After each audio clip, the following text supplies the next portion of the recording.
¿Sí? Listo. Ok, vamos a continuar entonces el día de hoy con un par de herramientas bidimensionales y un par de ediciones adicionales de estas herramientas que empezamos a ver el día de ayer. Yo creo que para ir un poquito de partida voy a volver a generar aquí un par de líneas cualquiera, ¿sí? Pueden ser polilíneas, pueden ser líneas independientes, no importa. Incluso puede ser el tema de la circunferencia. Y si recuerdan, como dijimos el día de ayer, nosotros íbamos a tener diferentes posibilidades, diferentes alternativas, dependiendo siempre de en dónde hagamos el clic de selección del elemento. En este caso, por ejemplo, voy a regresar al rectángulo. Si recuerdan, ayer hacíamos clic en uno de los vértices y teníamos, o exploramos más bien dicho, las opciones de mover, rotar, reflejar, e incluso vimos ya la primera opción personalizada, llamémoslo así, o particular, que es la de mover nodo. A partir de aquí vamos a empezar a ver que existen, como les dije, una infinidad de movimientos y eso depende siempre de la figura, siempre del punto del clic, pero vamos a tratar de explorar la mayor cantidad de ellas, ¿sí?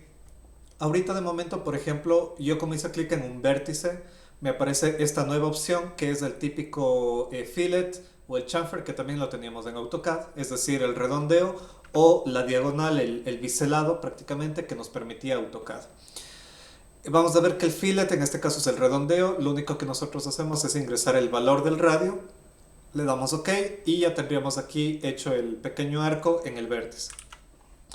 Algo interesante que nos permite esta opción es que a veces se necesita hacer lo mismo en todos los vértices, entonces si se fijan aquí hay esta opción de aplicar a todas las esquinas, con lo cual podríamos nosotros, no sé, ahorita le voy a cambiar un ratito el radio más grande, le digo aplícame a todas las esquinas y ya tendríamos este tipo de aquí.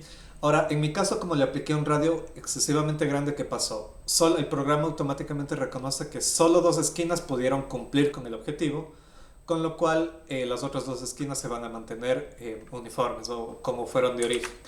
Entonces, ¿qué me toca hacer ahí? Explorar un poquito con el tema del radio, ¿no? En este caso yo creo que sería 0.15 y ahí volvería a tener un radio adecuado.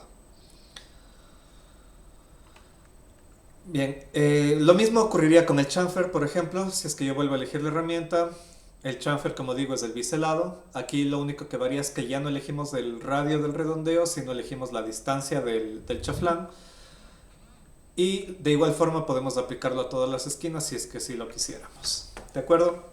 Entonces, herramientas muy similares realmente al sistema de AutoCAD por suerte hasta ahora, entonces no creo que les vaya a tomar demasiado ajustarse a estas herramientas.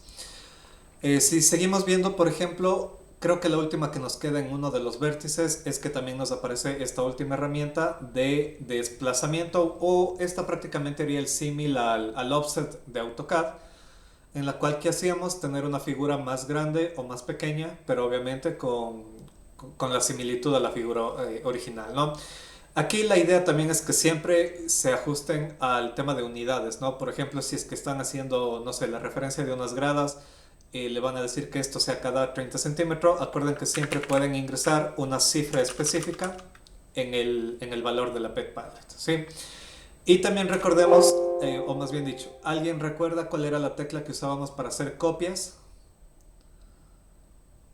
¿O qué comando, qué atajo utilizábamos para hacer copias en cada movimiento?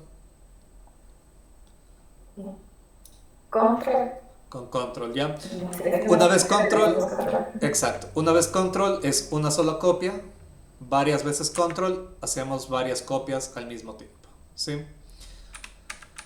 Entonces, esas creo que serían las primeras herramientas con respecto a los vértices. Ahora, si es que hacemos, por ejemplo, clic ya no en el vértice, sino en el borde, vamos a ver que aparecen, si bien algunas que ya hemos visto, aparecen unas nuevas también. Yo, por ejemplo, voy a hacer clic aquí en el punto medio de este lado. Me van a aparecer las mismas que hemos visto ya. Primero la de mover, la de rotar, la de reflejar. Pero en este caso, ¿qué más nos permite hacer el borde de esta figura? Me permite crear un nuevo vértice, con lo cual yo puedo editar y ajustar este borde a una nueva figura, creando cada uno de estos nuevos vértices.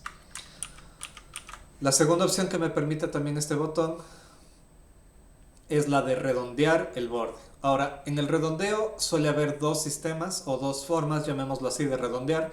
La primera es mediante lo que definimos como el radio, ¿de acuerdo? Entonces aquí siempre esta primera forma de redondear, ustedes deben ingresar el radio deseado de la curvatura. Y obviamente esto va a ser simétrico entre los dos vértices que conforman el segmento. La segunda forma, a mi parecer, suele ser un poquito más útil, más precisa, porque algo que pasa muchísimo es que se necesitan hacer empalmes. Con lo cual, y aquí depende un poquito incluso de en qué lado de la línea ustedes hacen clic. Por ejemplo, si yo hago clic más hacia el lado derecho y selecciono esta tercera opción de acá, me va a permitir generar una curvatura, pero con una línea tangente, como ven. De forma que aquí yo la tangencia le puedo decir que sea la misma línea vertical, con lo cual voy a tener aquí un empalme perfecto entre el segmento contiguo. Ahora, digamos que esta figura no sea simétrica, digamos que sea algo así. Entonces lo mismo, ¿no? Yo puedo seleccionar ahora el lado izquierdo, más o menos. Le digo que voy a redondear con tangente y aquí le puedo hacer la tangente hacia este lado si necesito o la tangente hacia este lado si es que necesito. Acuérdense siempre que las líneas de coacción, esas líneas como punteadas, les están diciendo que alguna línea de interés hay ahí. Por ejemplo, ahorita la línea de interés que me marca es la proyección del segmento anterior, pero también yo pudiera elegir la línea de proyección en Y, la línea de proyección a 45 grados, en X, en lo que necesite, ¿sí? Entonces, estas líneas de referencia siempre parten de alguna, tal cual, de alguna referencia previa para poder coaccionar directamente. Otra herramienta interesante que suele haber es esta de acá, que es el desplazamiento, pero ya no de toda la figura, ya no es el offset, sino que es solamente uno de los bordes. Vamos a poder proyectarlo, digamos, desfasarlo. Y lo interesante es que las otras líneas que lo colindan se mantienen unidas a él, ¿sí? Entonces, esto pasa mucho cuando se necesita hacer ajustes de áreas, de losas, lo que sea. Siempre se utiliza esta herramienta para poder desfasar los bordes. Y yo creo que hasta ahí tenemos... Ah, y por cierto, esta última herramienta de acá es para eliminar el segmento de línea que seleccionamos. En este caso, ¿qué pasa si elimino? Los otros dos lados se van a conectar y creando un nuevo vértice. ¿De acuerdo? Yo creo que esas son realmente hasta ahorita las más comunes, las más típicas. En este caso, como es una figura súper sencilla, no vamos a encontrar más puntos de interés, llamémoslo así, porque de aquí ya cualquier punto, por ejemplo el punto medio, va a ser el mismo punto del borde, entonces nos aparecen las mismas operaciones. Y algo muy similar ocurre siempre en las líneas, ¿no? En este caso, acuérdense de una cosa, por favor. Siempre que veíamos el color ámbar de los nodos, ¿qué significaba? Que estaba hecho grupo. Con lo cual, ¿qué va a pasar? Si yo, por ejemplo, hago clic en el vértice, me va a dar únicamente las opciones más fundamentales. Si es que yo quisiera que me permita, digamos, el programa hacer las funciones un poco más específicas, tendríamos que desagrupar momentáneamente o, como ya vimos ayer, tendríamos que cancelar los grupos momentáneamente. ¿Quién se acuerda del comando, el atajo para cancelar grupos momentáneamente? Cancelar y activar.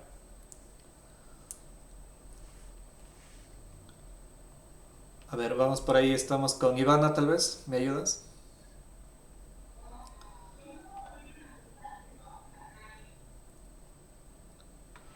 No, no entiendo. Control G para agrupar y Control Shift G para desagrupar. Creo, si no estoy mal. Ya, esos son agrupar y desagrupar, pero había un último comando que vimos que es para cancelar los grupos momentáneamente. Ah, ok. Alt G, correcto.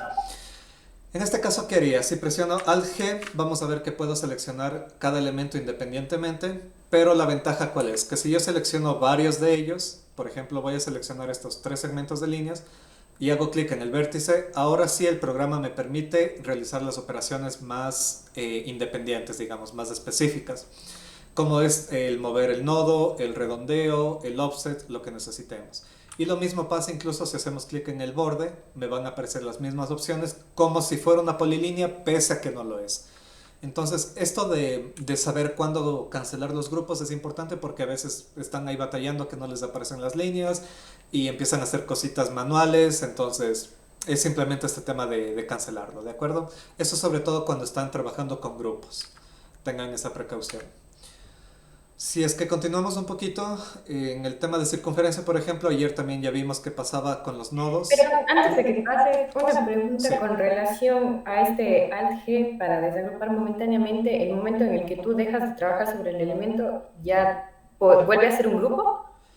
A ver, lo que pasa es, y de hecho en AutoCAD también pasa, no sé si es que lo han visto ese botoncito, pero ¿qué significa la cancelación de grupos? Significa que va a dejar de funcionar las agrupaciones momentáneamente, todas las agrupaciones. No es que estamos desagrupando momentáneamente el elemento, sino que la función grupo como tal deja de funcionar por un momento. ¿De acuerdo? Entonces, el grupo, digamos, nunca se va a cancelar, nunca se va a desagrupar estos elementos. Simplemente vamos a poder seleccionar independientemente cada uno de los elementos del grupo. Es un símil más o menos a quienes han visto aquí en AutoCAD este botón de acá del grupo que nos dice activar o desactivar las agrupaciones. ¿Sí? No es nada más que Ya. eso. De ahí el grupo se conserva tal cual fue desde el inicio. Bien, ahora en el tema de la circunferencia dijimos que en cuanto a los vértices ya vimos las opciones igual, mover, rotar, reflejar, podíamos nosotros cambiar uno de los radios, podíamos cambiar lo que es el arco y podíamos también cambiar lo que es el radio general.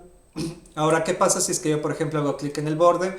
Básicamente tenemos las mismas opciones, en este caso no hay gran cosa que explorar sobre una circunferencia, yo creo que es la figura más sencilla que puede existir.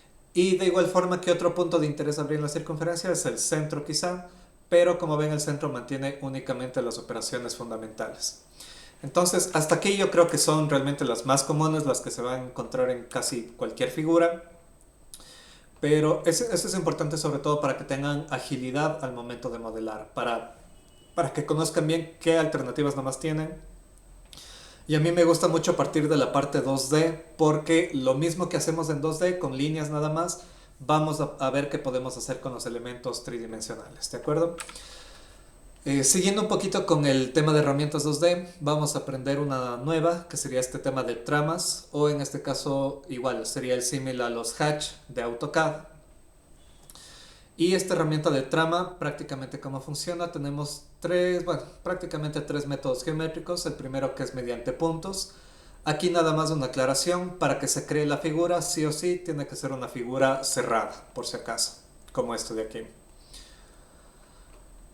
También tenemos el método geométrico del rectángulo, que como ya sabemos es punto inicial, punto opuesto y listo. Por si acaso, el tercer clic en mi caso, y no sé si a ustedes les esté pasando también, hay que hacer un último clic porque está activada la opción de que nos muestre directamente el área de esa trama. Sí, eso podemos activarlo o desactivarlo, ya depende, y ya vamos a ir viendo cómo también. Y finalmente el último método geométrico es, acuérdense, lado uno y lado 2 básicamente. Y en este caso otra vez me pide que el tercer clic para ingresar la dimensión del área. Ahora, estas herramientas, al ser prácticamente planos, como fue esta polilínea, las opciones que nos van a permitir son las mismas. Si yo hago clic en un vértice, como ven, me dice mover, rotar, reflejar, mover nodo, el fillet o redondeos, desplazar. Y aquí nada más vamos a ver que se añaden dos nuevos botones. Tenemos un botón de más y de menos. Esto nos sirve para añadir o restar área a la figura. Por ejemplo, yo puedo decirle que voy a añadir y les voy a decir que voy a añadir con segmentos un área, no sé, algo así. Cierro la figura y ya se me añade esta nueva área, esta nueva porción al área original. Lo mismo ocurre con el menos. Puedo elegir menos. Ahora no sé, le voy a decir que voy a restar un rectángulo. Genero el rectángulo interior y se resta del área inicial. ¿Sí? Y lo bueno, no sé si se fijaron, que el área de aquí que nos está mostrando el programa siempre está automatizada. Es decir, que si yo puedo seleccionar este rectángulo interior, lo elimino, este hueco, y el área se vuelve a actualizar. Entonces, a veces un poquito este tema de las tramas suele ser importante también para calcular rápidamente justamente las áreas que estén necesitando, bien sea de plantas, bien sea de detalles, de lo que necesite. ¿Hasta aquí alguna consulta tal vez acerca de las tramas? Perfecto. Creo Continuamos. que no. Ya, muchas gracias. Bien, continuemos entonces y lo último que vamos a ver ahorita es un par de, más bien dicho, un atajo que les va a servir de aquí para el resto de la vida, casi con cualquier herramienta, que es cómo automatizamos la creación de estas figuras. Por ejemplo, ¿qué pasa si yo quisiera generar una trama de forma redonda o de forma de círculo, de elipse, de lo que sea? Como ven aquí, los métodos geométricos no nos admiten ninguna forma circular y para eso existe otra forma de crearlas que es, pueden ustedes elegir cualquier método de estos, no puede estar seteado cualquiera de ellos, pero ustedes lo que van a hacer es acercarse a una figura previa, como sería este círculo, y vamos a activar lo que en ArchiCAD se llama la varita mágica. Entonces eso sirve para muchísimas herramientas y lo que hacemos es, con la barra espaciadora mantenemos presionado, vamos a ver que el cursor cambia a una especie tal cual de varita y nos vamos a acercar a la figura que queremos que se reconozca. En este caso, como ven, se reconoce en azul el círculo y simplemente hago clic para que me reconozca ya la trama y hago otro clic ¿para qué? Para insertar el área. Y con eso ya tendríamos conformada la trama circular. Lo mismo pasaría si yo, por ejemplo, acá dentro de esta figura quiero generar el área, vuelvo a activar la varita mágica, me acerco a la figura y le hago clic y coloco el área. Como digo, esto funciona con muchísimas cosas y lo que sí, por si acaso, ¿qué pasa si ustedes, por ejemplo, tienen varias figuras ya intersectadas, algo como esto? Si es que ustedes aplican la varita mágica nuevamente, van a ver que incluso les reconoce esas intersecciones entre figuras. Entonces aquí tienen que ir moviendo un poquito el cursor, como ven, para que el programa les detecte una u otra figura y para que ustedes reconozcan claramente qué área es la que están yendo a crear. ¿De acuerdo?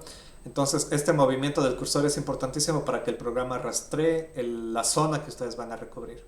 Y siempre importante, fíjense bien que se marque en azul lo que ustedes necesitan crear.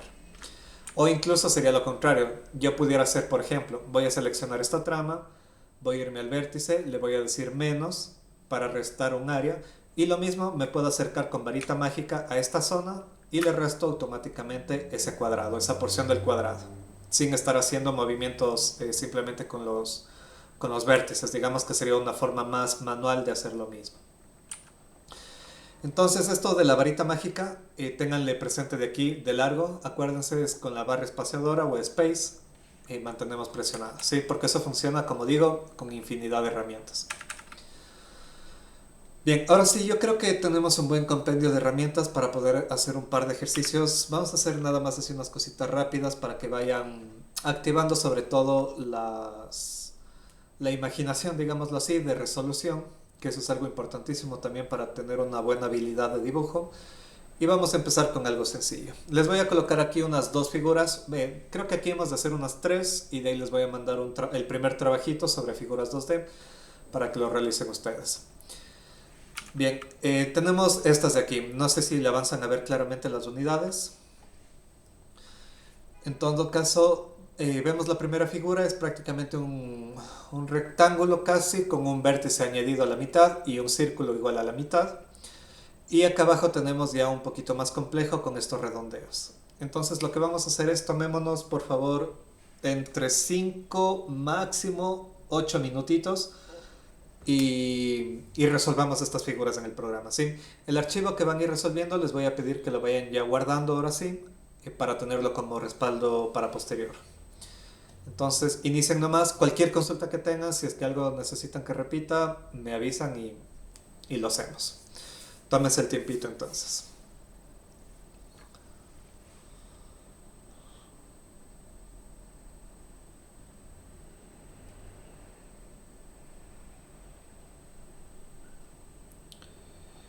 Buenas noches. Quería comentar una ¿Sí? cuestión.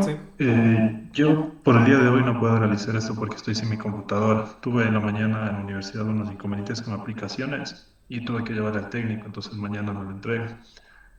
No sé si esto de pronto podría hacerlo Sí, sí, tranquilo, en no el te va a transcurso afectar en de... nada, lo puedes realizar así, viendo el video posteriormente. Si quieres también puedes tal vez tomar un screenshot o una captura y realizarlo después en casa, no hay ningún problema. Todos estos Mm, trabajos que les voy pidiendo que realicen en clase, como digo, son un compendio que después, posteriormente, les voy a solicitar que suban. Lo que sí, como les dije el día de ayer, procuren los que sean ya trabajos como tal subirlos a tiempo en la plataforma. Pero para eso también suelen tener más o menos una semana por cada trabajo para que lo desarrolle. ¿De acuerdo? Ya listo, gracias.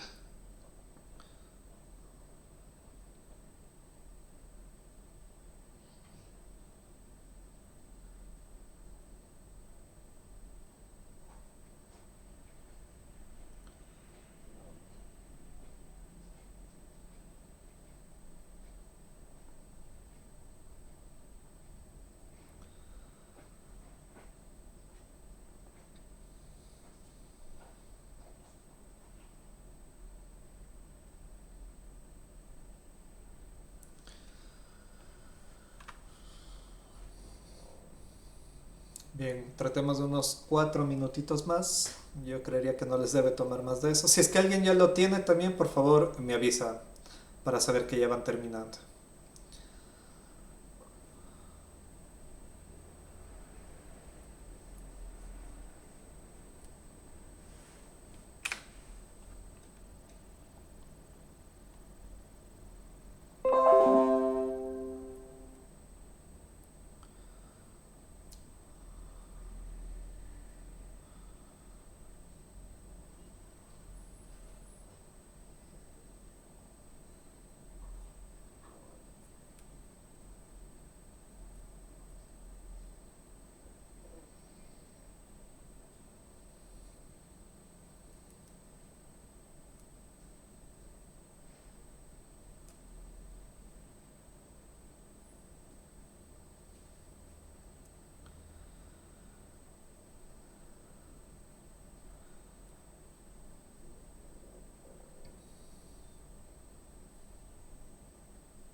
Bien, yo creo que hasta ahí estamos bien. Lo voy a ir desarrollando yo también acá.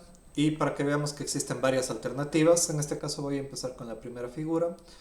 Nos está diciendo que esto tiene, yo voy a usar la herramienta polilínea con la forma rectángulo. Esto tiene 4 por 3.5. Bueno, por escala obviamente me parece más pequeñito. Hagámoslo por ahí. De aquí si quiero yo puedo tomar por ejemplo el punto centro, decirle que voy a añadir un nuevo vértice y llevarlo hasta donde, hasta que el programa me indique los 45 grados. Si es que no me indica, otra alternativa que yo tengo es tomar un vértice como referencia y llevarlo a 45 grados. ¿Cómo hacen eso? Simplemente seleccionan el punto que van a crear y lo importante es que posicionen, digamos, el cursor un rato sobre algún punto de interés. En este caso es el vértice. Entonces desde este vértice, una vez que ven que se engloba en una especie de círculo azul, ya pueden empezar a tomar nuevas referencias desde ese punto. Y aquí que estoy sacando la línea 45 grados, como ven. Veo que me coacciona bien con el resto de elementos, con el resto de referencias, y ya tendría este punto. Y de aquí prácticamente que me queda generar la figura del círculo, que en este caso tiene diámetro de 1.5 si no me equivoco, con lo cual sería 0.75 de radio. Y esto debería estar movido 2 unidades para acá. Y con eso ya estaríamos. Prácticamente toma 20-30 segundos realizar esto, pero como digo, es siempre un poquito buscar la forma más fácil de hacer las cosas. Por eso me gusta a mí que hagan los ejercicios, espero que realmente lo estén haciendo para que se vayan dando cuenta de las diferentes posibilidades que tienen para ir haciendo los trazados. Porque ya digo, lo mismo que es en 2D, lo vamos a trazar en 3D. La segunda figura igual, yo puedo partir desde un rectángulo, que en este caso tiene 6 por, ¿dónde estamos? Por radio unos 5 por 3. Como vemos, las esquinas, los lados, los laterales tienen círculos, con lo cual, ¿qué puedo hacer yo? Seleccionar la opción de arco tangencial y hacer lo mismo en ambos lados. De aquí en el centro, por ejemplo, perdón un ratito. Bien, de aquí en el centro, por ejemplo, ya tengo yo una pequeña sustracción que si quiero lo puedo hacer como sustracción o si quiero lo puedo hacer nada más añadiendo nodos. ¿De qué forma? Selecciono el punto centro, le digo añadir nodo y voy a colocarlo tal cual en el centro. ¿Para qué? Para de ahí moverlo hacia un lado la mitad del rectángulo, que en este caso es 1, y de aquí podría volver a crear otro con simetría hacia acá, y de aquí ¿qué puedo hacer? Desplazar este borde con la herramienta de desplazar borde, tal cual. ¿Cuánto? 0.5. Y creo que ya lo último que me queda es generar las circunferencias. ¿Qué puedo hacer? Me acerco a la circunferencia y van a ver que se activa el punto centro, porque comparten ambas el punto centro. Y con eso genero ya la nueva circunferencia que tiene, esto es diámetro 1.25, que sería 0.675 si es que no me equivoco. Sería una aquí. ¿Y aquí qué puedo hacer? Puedo utilizar la herramienta espejo con la simetría al centro, control para hacer la copia y ya tendríamos la figura. ¿Alguien lo hizo así tal vez? ¿Alguien ya pudo resolverlo de alguna otra forma? ¿Les resultó fácil tal vez o todavía un poquito difícil de ajustarse a las herramientas?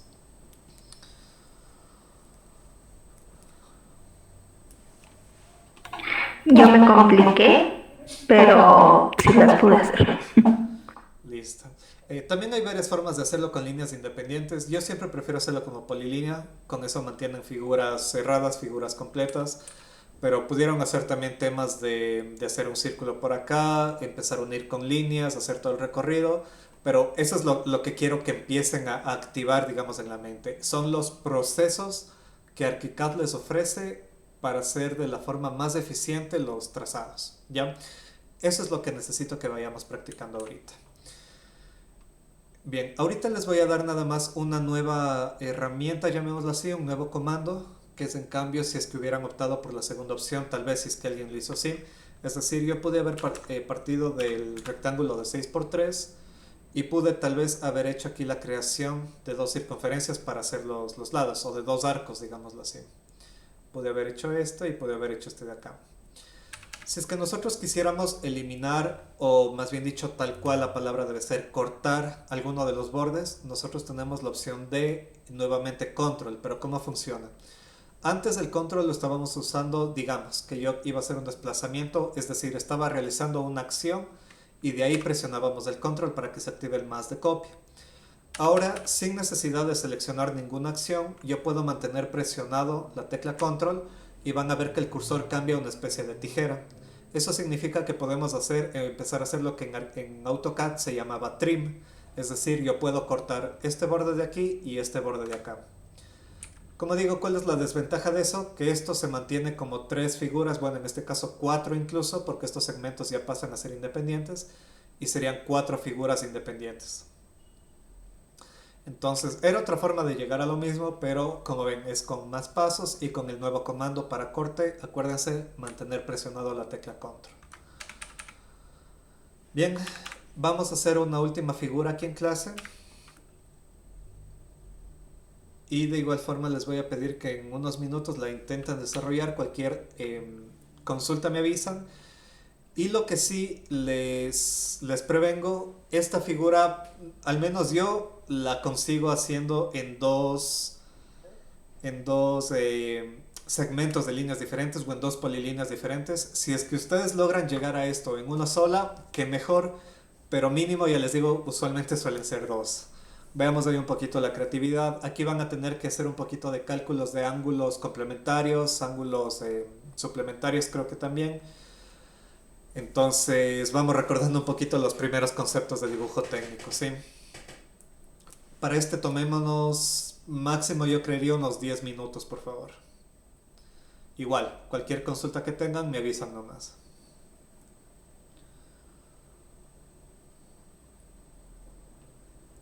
Las unidades, por cierto, como son aquí bastante grandes, las pueden reducir o dividir para 10 más bien dicho, ¿sí? Es decir, si es 80 va a 8, si es 75, 7.5, etc.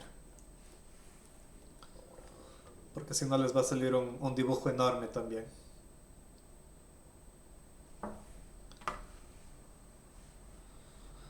De igual forma, si es que alguien ya la consigue, por favor, me avisa.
Vamos unos 6 7 minutitos más, por favor.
A ver, aquellas personas que tenían un poquito más de experiencia, déjenme acordar si está por aquí. No le veo, me parece que falta un hito. No sé, Martín, tal vez que te nos uniste apenas. Estamos desarrollando ahorita unos ejercicios, no sé si quizás pudiste desarrollar este. O sea, justo me demoré un poco en abrir el programa, entonces justo estaba dibujando. Listo, chévere. Me avisas si es que lo logras tener ya en unos minutitos. Tomémonos porfa máximo 3 minutitos más para tratar de resolver y de ahí lo hacemos. Realmente no debería tomarles tanto.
Ok, tratemos entonces un poquito, ¿sí?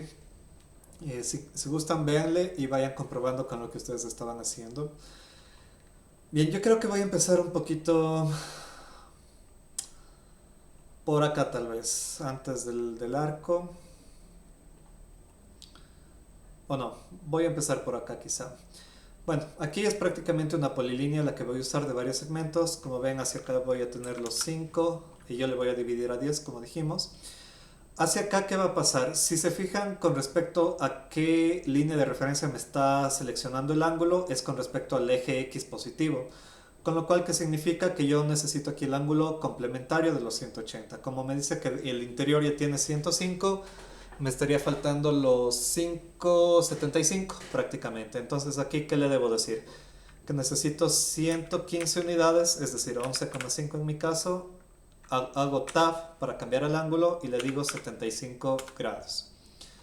De aquí yo ya sé que voy a subir completamente recto hacia arriba en el eje Y, me imanto al eje Y y presiono 7,5.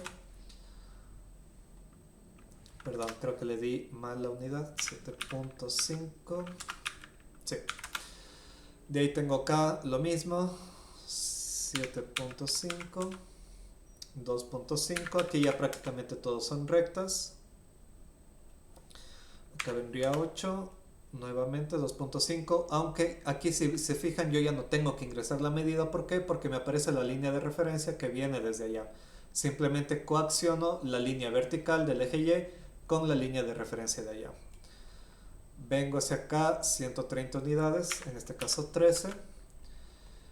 Y aquí nuevamente, ¿qué nos tocaría hacer? La resolución de este triángulo. Aquí, como vemos en este vértice, se nos va a generar un triángulo rectángulo. Si acá es 90, acá 75, por sumatoria de ángulos internos, que significa que el ángulo de acá debería medir, no, son 90, son 65 a 180, son 25 si no me equivoco.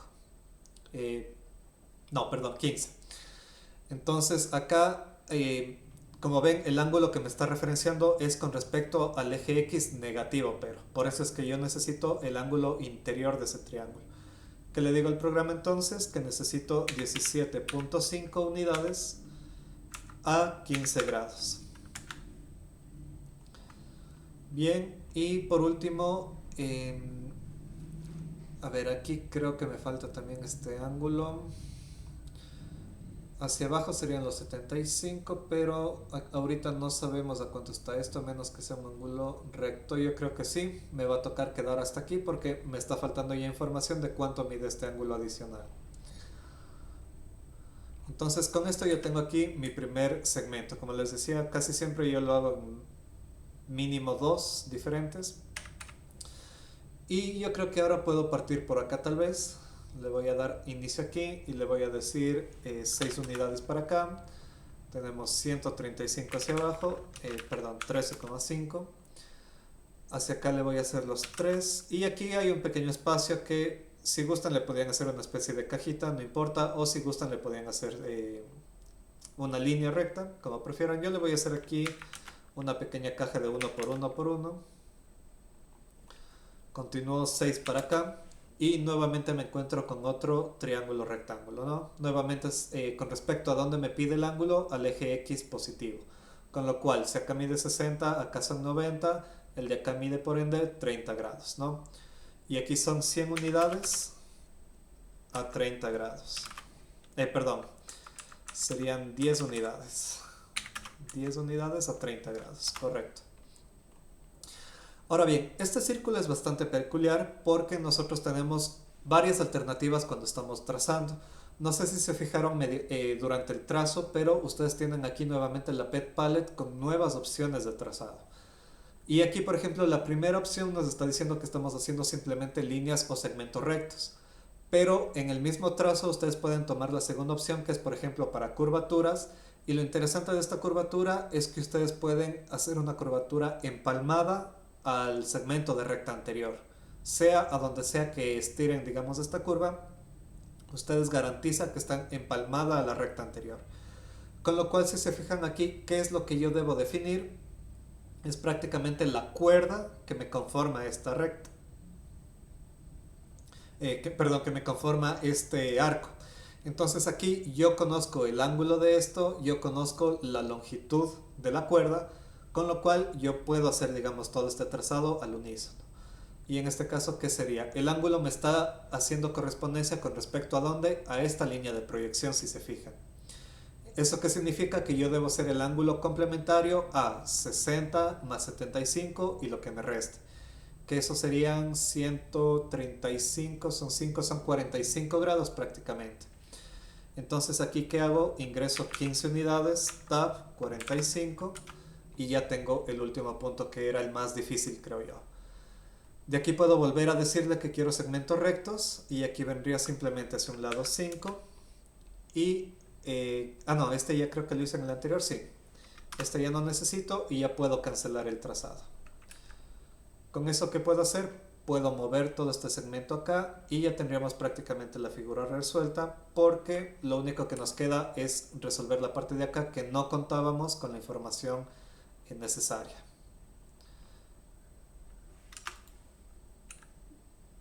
Entonces, eso es un poquito como les digo, o sea, la parte geométrica de la universidad. Sí o sí les va a servir en muchas cosas para lograr un trazado un poquito más óptimo, más rápido, pero obviamente también es aquí la situación del programa, de las opciones que les da el programa. No sé si les quedó claro el proceso que yo acabo de hacer o tienen alguna duda sobre cualquier parte de lo que hemos hecho ahorita.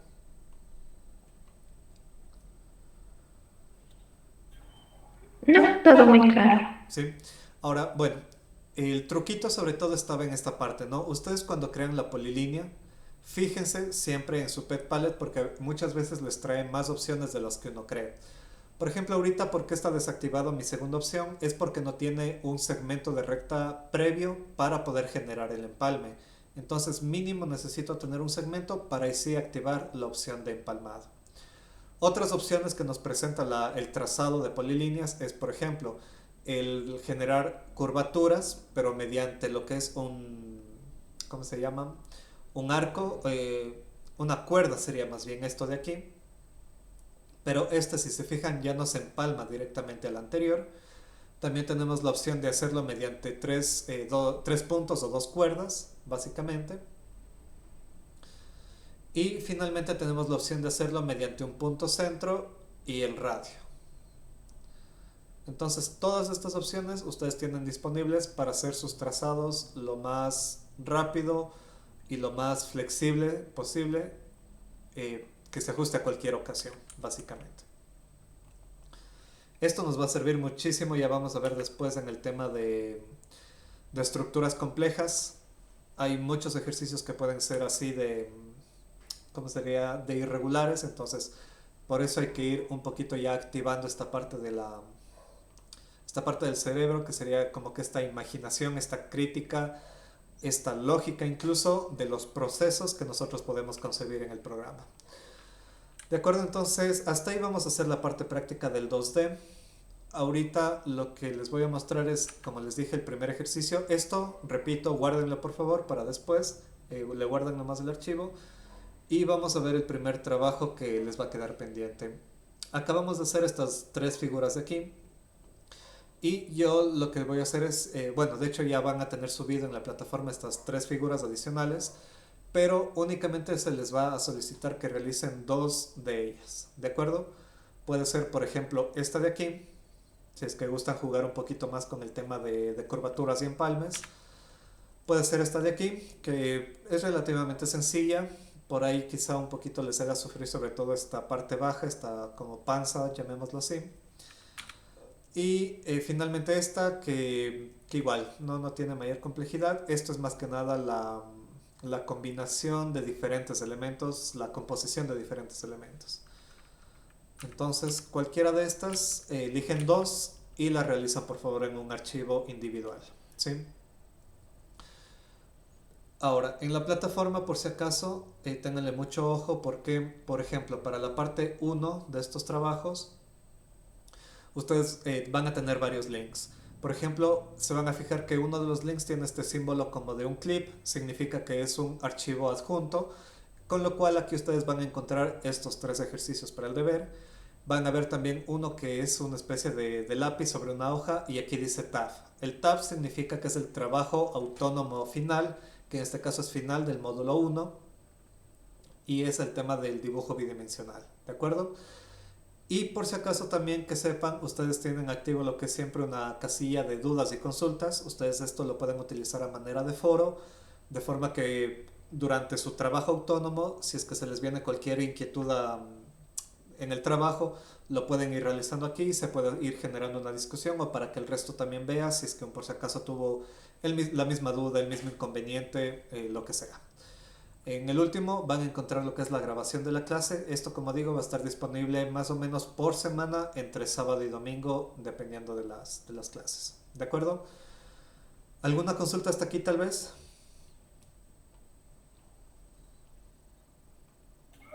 No.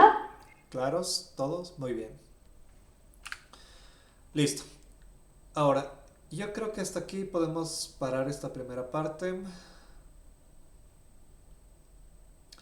No, ya sé que me está faltando. Antes de pasar ya a lo que es las herramientas BIM como tal, las tridimensionales, hagamos el último ejercicio, bueno, no ejercicio, revisemos la última partecita que me interesa que empiecen a manipular bien. Y es el tema de que con cualquier elemento que ustedes tengan creado en su lienzo, digámoslo así, nosotros vamos a poder acceder a lo que son ya las propiedades como tal de los elementos. En este caso, si yo selecciono por ejemplo la polilínea, a todos vamos a acceder de la misma forma, ¿no? El comando siempre va a ser el mismo y vamos a utilizar en este caso control T. y vamos a ver que se va a desplegar un cuadro. Y esto depende mucho de la entidad que ustedes estén manejando, qué tan complejo sea. Ahorita como son entidades súper simples, van a ver que el menú de igual forma es súper sencillo. Entonces, ¿qué alternativas nos está dando simplemente esta figura de polilínea? Primero nos dice que podemos elegir el tipo de línea que nosotros queremos. Igual esto se parece muchísimo a AutoCAD, con lo cual dudo que tengan problemas, simplemente elegir la tipología y pare de contar. Y acá en cambio vamos a tener que entender un segundo concepto muy particular de ArchiCAD, que es el tema de plumas. Una pluma, es pluma o bolígrafo, como gusten llamarlo, pero una pluma, a diferencia de AutoCAD, que ustedes definían por separado lo que es el espesor y el color de la línea en este caso, la pluma es como que va a contener a los dos parámetros en uno solo. Por eso es que si se fijan aquí pareciera que están repetidas las plumas o los bolígrafos, pero va variando cada uno. Por ejemplo, la primera pluma me dice que es una pluma de 13 milímetros, perdón, de punto 13 milímetros de espesor, que equivale lo mismo a punto 37 puntos. Hay mucha gente que se maneja por milímetros o por puntos. Y la segunda parte nos está diciendo el uso más común de esta pluma. Aquí por ejemplo nos dice que esto es generalmente o en general para todo lo que es trazado o dibujado. No nos dice mucho realmente, pero hay otras plumas que sí suelen ser un poquito más específicas. Entonces ahorita si se fijan tenemos esta pluma color negro en punto 13 milímetros. La de abajo igual es color negro, pero esta es en cambio en punto 35 milímetros. Acá en cambio hay unas grises, por ejemplo, la una en punto 2 milímetros y la otra en punto 18, y así va a ir variando cada una de estas plumas. Entonces, acuérdense eso, ¿no? Cada pluma contiene el espesor y el color del trazado. Finalmente, las polilíneas, por ejemplo, tienen esta opción de generar o de crearles lo que son las flechas o el cursor, digamos, al final, al inicio y al final, si es que gustan. Pueden dejarlo desactivado, pueden crearlo solo al inicio, pueden crearlo solo al final o en ambos puntos. Y aquí ustedes pueden elegir qué tipo de flecha o de marcador quieren incluirle e incluso el tamaño del mismo. Y nuevamente tenemos otra pluma, ¿por qué? Porque esta pluma es específica solamente de las flechas.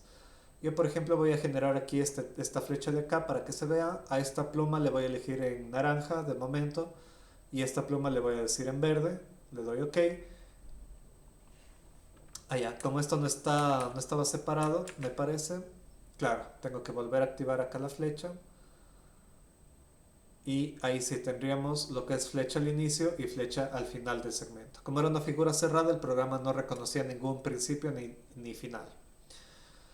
Entonces, esas serían las propiedades para lo que es la línea, por ejemplo. Para lo que es el círculo, básicamente es lo mismo porque sigue siendo un segmento de línea. Entonces igual, tenemos tipo de línea, pluma de trazado, tenemos flecha de inicio y de final y el tamaño y la pluma de flecha.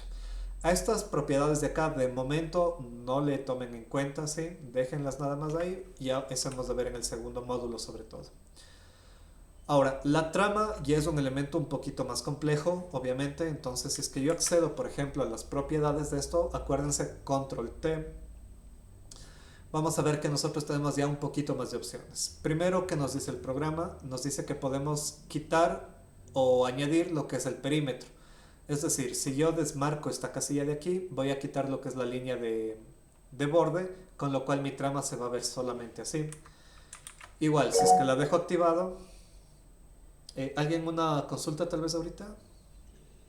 Sí, yo creo que aún no entraba cuando dijiste el comando que era para que se haga este entramado con el área y esto. Claro, bueno, aquí prácticamente lo que usamos era el tema de la herramienta trama, nada más, que imagino que sí lo hayas explorado en algún punto, y se creó simplemente la trama, ¿no? Que tú tienes las opciones de crearlo por segmentos continuos o por rectángulo. Vimos también un poquito el tema de qué pasaba si es que queríamos crear una trama circular. Nosotros utilizábamos igual la herramienta de trama, pero en este caso activábamos lo que es la varita mágica con la barra espaciadora y hacemos clic dentro del área que queríamos rellenar. Ahora, este tema del Ah, área, ya, ya, ya, del ya. valor, prácticamente es solamente una función que viene predefinida en la trama y eso justamente accedemos aquí en la propiedad. Ya vamos a llegar a ese último valor, pero bueno, ahorita estábamos en el tema del borde. Si quieren lo dejan activado. Definimos lo que es el tipo de línea para el borde, obviamente, y de igual forma la pluma del borde. Acá abajo, en cambio, nosotros vamos a distinguir que existen varias tipologías o varios tipos de tramas, por ejemplo, pero de momento quedémonos con el estándar, ¿sí? No quiero empezarles a marear con esto porque esto tiene su cierta complejidad de entender, el origen de todo eso. Y acá básicamente van a poder elegir el tipo de trama ahora sí, que como les dije son similar al hatch de AutoCAD básicamente, ¿no? Van a ver que tienen ustedes diferentes tipos ya cargados, como pueden ser ladrillos, pavimentos, por aquí hay algunas maderas, líneas, cuadrados, casi lo que necesiten. Aunque les soy honesto, en cualquier plantilla siempre he necesitado yo cargar o crear nuevas tramas, que eso igual lo hemos de ver posteriormente. Por ejemplo, yo ahorita le voy a dejar una de ladrillo de momento y le voy a decir OK. Y como ven, ya cambia directamente mi trama. Ahora, a la trama nosotros también le podemos cambiar dos tipos de pluma. La primera pluma le voy a poner, por ejemplo, en fucsia. Y esta pluma hace referencia a las líneas de la textura, como en este caso sería el ladrillo. La segunda trama, en cambio, hace referencia al fondo que va a tener toda la trama. Yo, por ejemplo, le voy a poner este tipo durazno y ya tendríamos algo como esto. Entonces, siempre hay esa distinción de las dos tramas, de las dos plumas para la trama, aparte de lo que es el borde, ¿no? Por último, aquí abajo tenemos el tema de mostrar área, si queremos, que es lo que nosotros estábamos definiendo, y por eso si es que lo quito, lo remuevo, prácticamente desaparece ese valor numérico que me aparece automáticamente. Ahora, tenemos aquí una última cosa que es el origen de la trama, y vamos a ver que existe, para lo que son tramas individuales, existen tres tipos de orígenes. El primer origen hace correspondencia al punto cero del programa. ¿Cuál es el punto cero del programa? Y no sé si se fijaron cuando empezaron un archivo en blanco, tenemos aquí bien marcada lo que es una pequeña X. Esto hace referencia al mismo punto cero que tiene AutoCAD o que tiene Revit o que tiene cualquier tipo de programa. Siempre va a ser este el punto de referencia y nuestro punto cero. Vamos a ver después que si bien nosotros podemos decirle, por ejemplo, que este punto no esté en coordenada 00, sino que ese punto en específico sea, no sé, la coordenada 17.500, 9.020, cosas así. Pero al final este es el punto de referencia de todo el sistema del programa. ¿De acuerdo? Entonces eso es lo que nos permite la primera opción del punto de del centro de referencia. La segunda opción, en cambio, nos va a permitir hacer lo siguiente. Vamos a ver que se crea como que esta nueva línea de referencia, con lo cual este pequeño punto que tiene como una X bien pequeñita, significa que va a ser el punto cero de la trama. Y yo a este punto, si lo selecciono, van a ver que existe esta herramienta, esta nueva herramienta, con lo cual yo puedo mover el origen a donde yo necesite. Por ejemplo, puedo decir que el origen sea el vértice de acá. Ahora tenemos un segundo punto. El un punto, como dije, es esa X pequeña que es el centro. Y el segundo punto de la línea que nos va a permitir es darle una rotación a esta trama. Por ejemplo, le puedo decir que esta trama quiero en esta dirección de aquí. Entonces, como ven, ya es personalizar un poquito más la trama que hemos creado. Finalmente, tenemos la última opción que prácticamente nos permite hacer lo mismo, nada más que vamos a dar un pasito adicional. Es decir, podemos volver a seleccionar el origen. Ahora yo, por ejemplo, lo voy a cambiar aquí abajo. Y ahora lo que podemos hacer es alargar, por ejemplo, en el un sentido, en el un eje, la trama, de forma que vamos a distorsionarla, pero también podemos darle un giro en uno de los ejes, con lo cual la distorsión va a ser mucho más visible, más personalizable. Y lo mismo puedo hacer yo con el otro eje. Le puedo, digamos, incluso achicar más todavía, y si quiero, le vuelvo a dar una rotación específica. Entonces, esto ya es prácticamente una distorsión muy personalizada, pero sobre todo tengan un poquito de juicio para saber cuándo aplicarla de esa forma, ¿sí? Pero que sepan que al final pueden hacerlo. Sí, a mí me gusta darles y mostrarles la mayor cantidad de posibilidades que pueden ir teniendo en el programa. Ahorita si yo quisiera hacer una trama, por ejemplo, justo para mis planos, más o menos cómo debería quedar, realmente yo le voy a decir sin ningún tipo de trama posterior.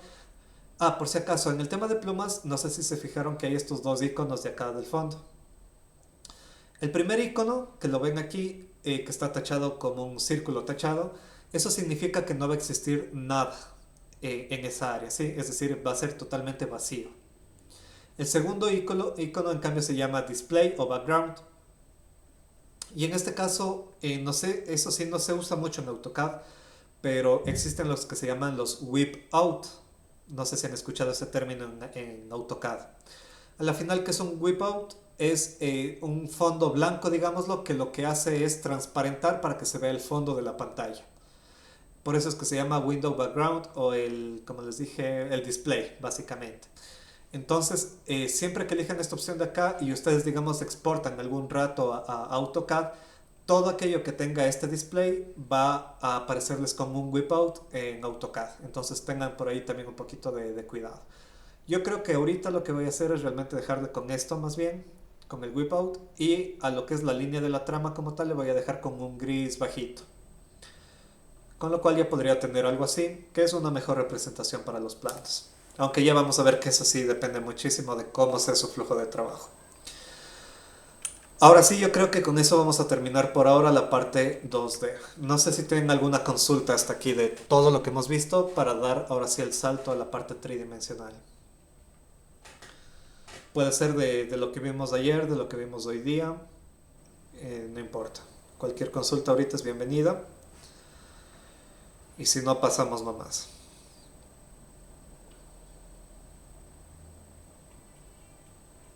Bien, creo que estamos todo claro entonces. Ok, ahora sí, vamos a darnos un saltito. Vamos a cerrar de momento esta pestaña de documento y nos vamos a la pestaña de diseño. Y previo a empezar a modelar cualquier cosa, necesito que por favor ingresemos a la plataforma de Canvas.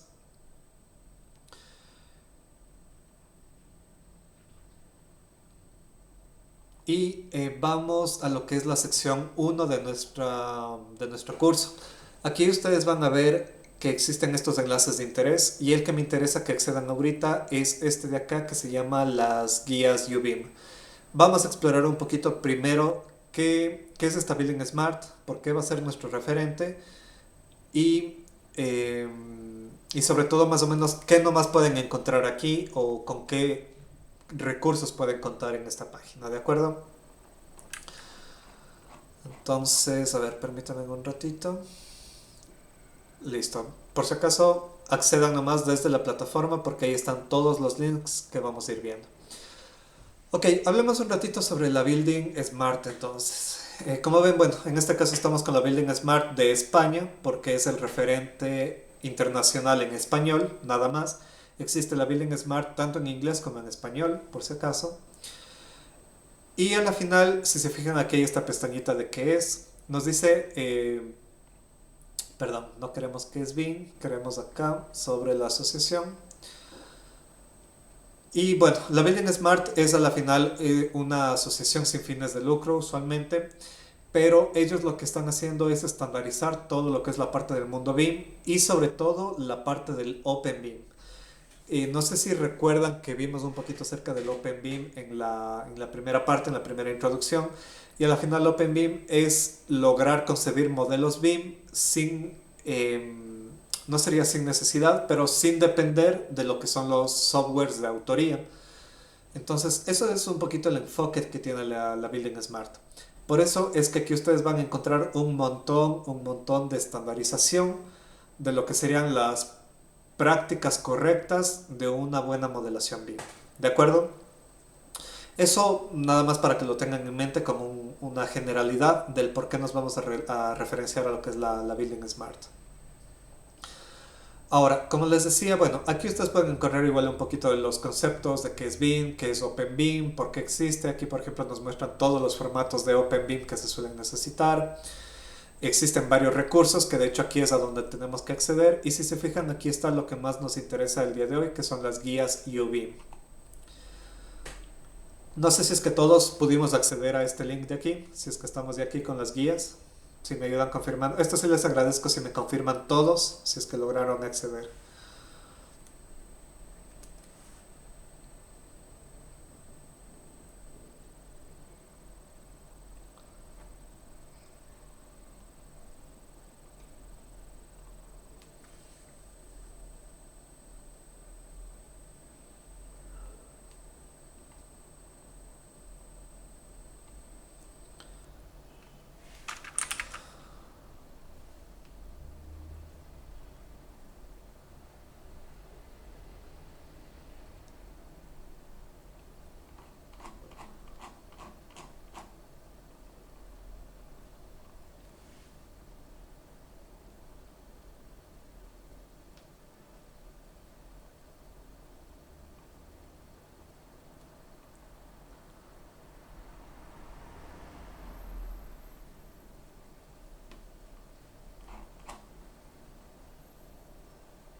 Mil disculpas.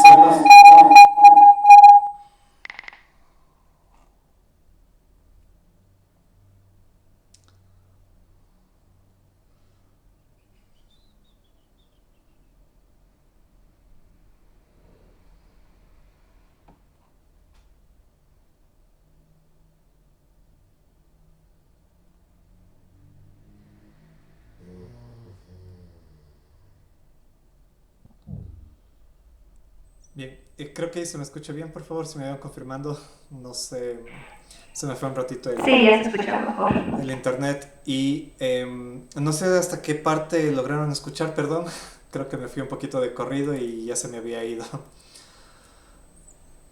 No sé si me ayudan tal vez confirmando qué fue lo último que recibieron. Yo hasta lo de los hats, bueno, no, no es hats, lo de las tramas que indicaba cómo se podían rotar.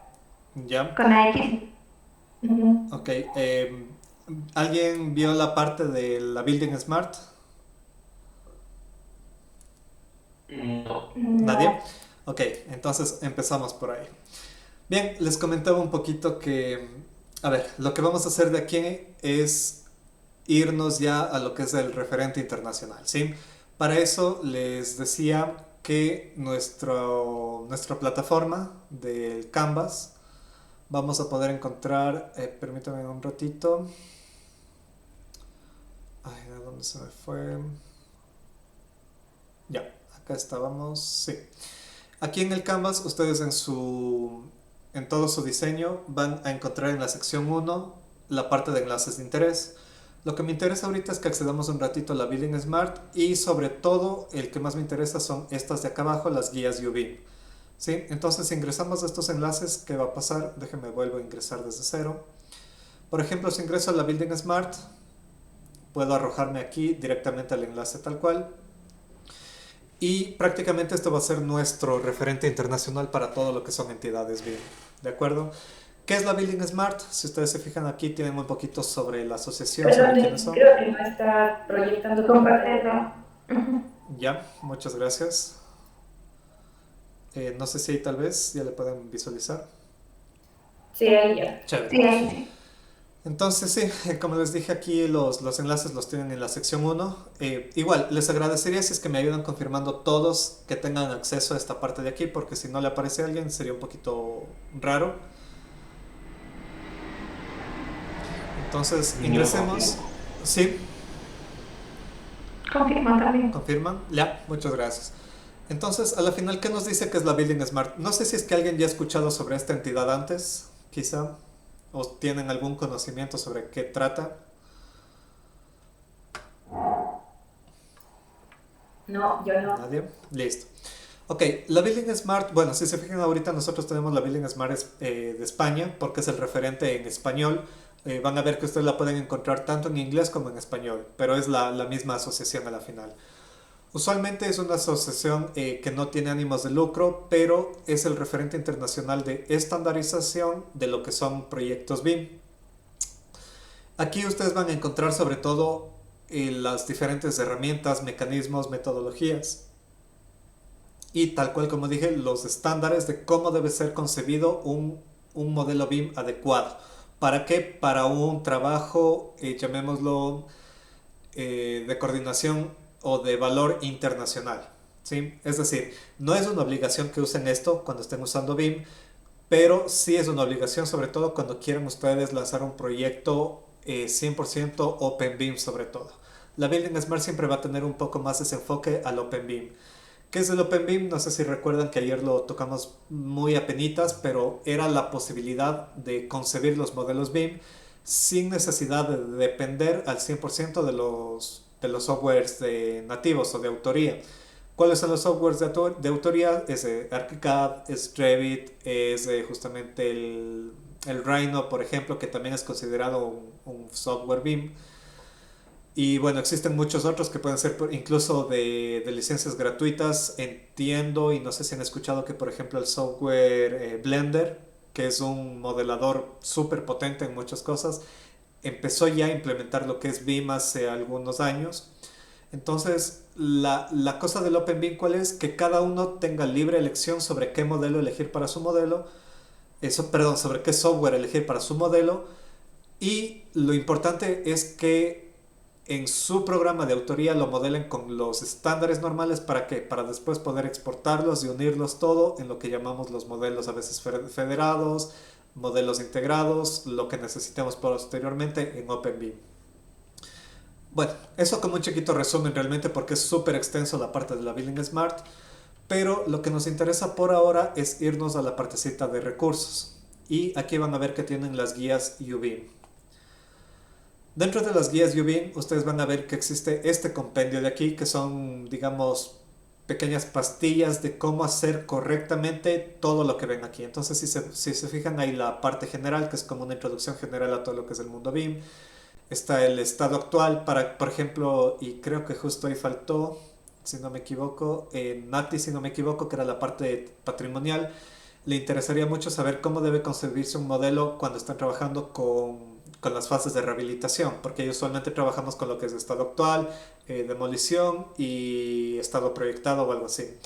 Entonces, hay incluso parámetros y hay estándares para trabajar cuando estamos modelando un estado actual, cuando estamos modelando un diseño, cuando estamos modelando cualquier tipo de estas cosas de aquí. Van a ver que incluso existen para instalaciones, para análisis energético, que son otras consideraciones, patrimonio cultural, esto sería vital, por ejemplo, que igual Nati lo revise. Entonces, hay muchas formas de concebir el modelo BIM, como yo les dije.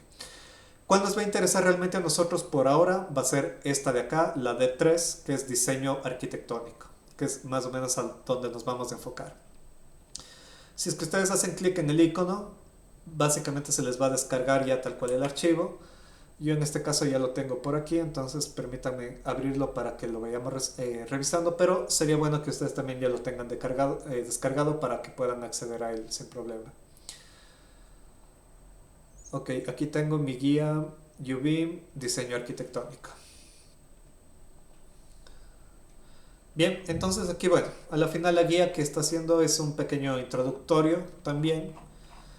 Como ven, aquí nos dice el objetivo es prácticamente recoger las guías fundamentales para la elaboración efectiva. Yo creo que esa es la palabra correcta, porque como muchos comentaron un poquito al inicio del curso, muchas personas han creado sus modelos de cierta forma un poquito empírica, pero aquí el objetivo es crearlo de forma efectiva, los modelos de información, ¿sí? Los modelos BIM básicamente.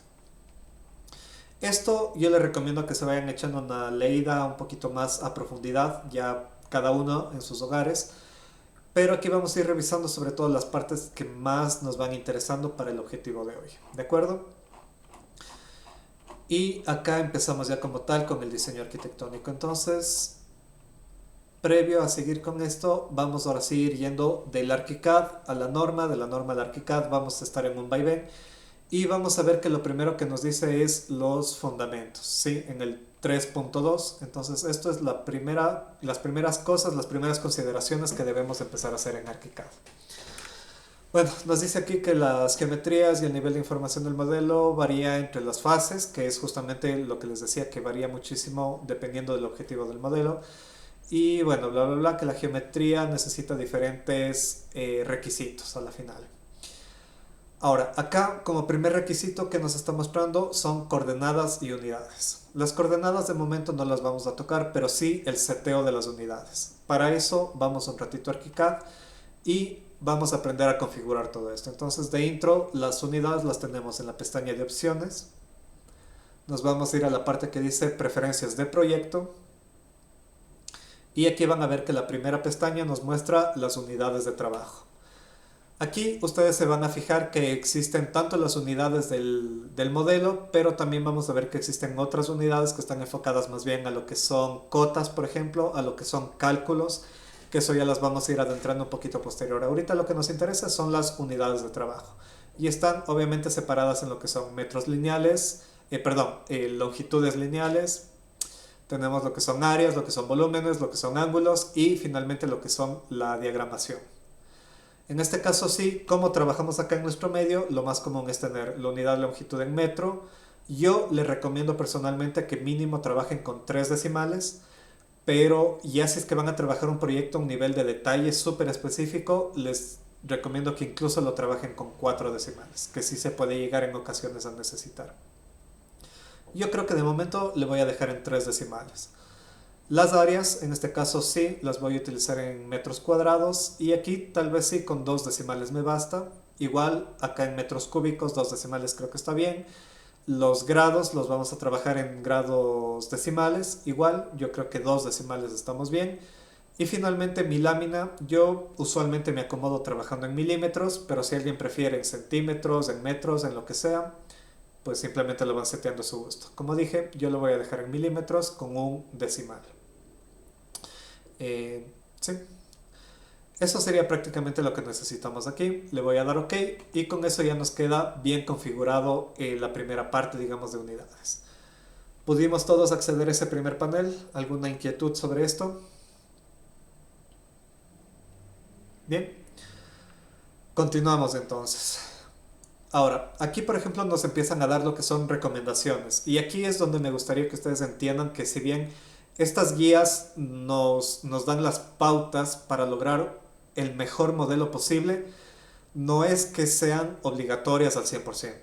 ¿De acuerdo? Entonces eso puede tender un poquito a confusión porque si bien son estándares, no significa que es sí o sí una cadena de fuerza a que solo así debemos hacer las cosas.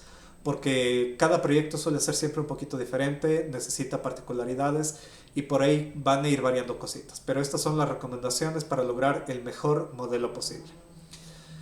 En todo caso, bueno, aquí nos dice que, por ejemplo, no se recomienda emplear sistemas de coordenadas municipales o locales, en este caso, pero acá, obviamente, si es que ustedes se dedican al trabajo 100% en Cuenca, en Ecuador, en lo que sea, tranquilamente pueden utilizarlos, ¿sí? Lo que es importante es que definan súper bien desde un inicio de tanto del proyecto e incluso yo diría de su plantilla cuál va a ser el uso de sus coordenadas, pero eso, como dije, vamos a verlo un poquito después. Vemos sobre todo si es que hay alguna recomendación, por ejemplo, para lo que es las unidades, aunque en este caso creo que las unidades no necesitaban mayor cosa. No, estamos bien con eso.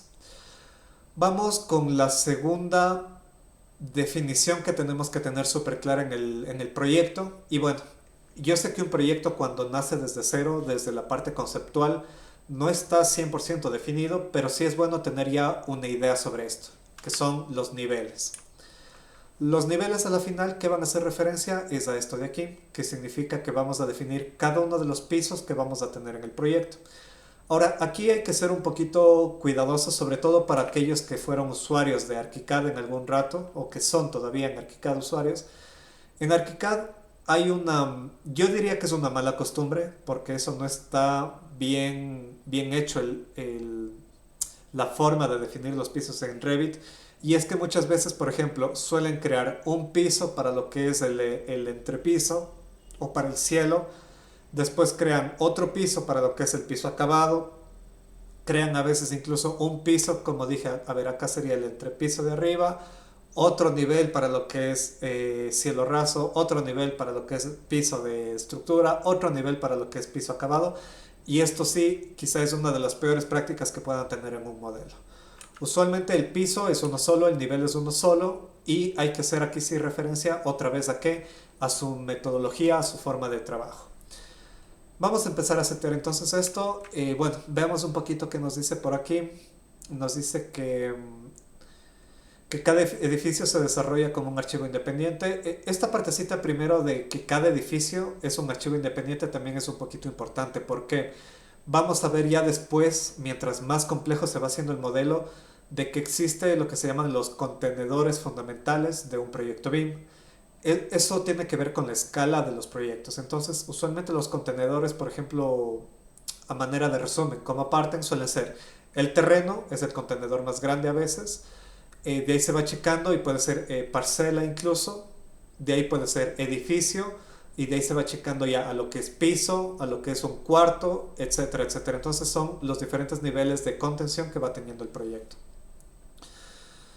En edificios grandes nos dice que es incluso necesario dividir por niveles, por edificios, por partes, por alas. Por ejemplo, si están haciendo un hospital, una práctica muy común es dividir el edificio por alas. Entonces esta partecita también es importante de entender al inicio de un proyecto. Si son casas, cosas pequeñas, realmente no tiene mayor necesidad de esta partecita de aquí. Pero bueno, esta parte de los contenedores la hemos de ver un poquito más a profundidad después. Ahora sí, ¿qué nos dice sobre las recomendaciones? Dice que cada nivel contiene el forjado debajo de ese nivel y que esto incluye también el material de acabado, así como falsos techos y aislamientos. Entonces, ¿qué significa aquí? Como ven, se vuelve a remarcar el error que vimos antes, ¿no? En un solo piso, en un solo nivel, debe estar contenido cada una de esas capas constructivas, digámoslo así, y no estar creando una capa constructiva por un nivel por cada capa constructiva. Entonces yo creo que esta, más que una recomendación, yo esto sí diría que debe ser una obligación que lo conciban de esa forma. La altura para cada nivel nos dice que va desde el suelo, desde el pavimento acabado, es lo más recomendable, pero no es la única forma de hacerlo, por si acaso. Esta sí es una recomendación porque ella depende de la metodología de cada uno. Y finalmente nos dice que, por ejemplo, las estructuras que abarcan varios niveles se deben dividir por tramos. Eso lo vamos a ver sobre todo cuando estemos haciendo columnas y paredes. Bien, con esto un poquito en mente, volvamos a ArchiCAD y aprendamos ahora sí cómo dejar seteado el tema de los niveles. Vamos a suponer que vamos a hacer una casa de 2 pisos, ¿sí?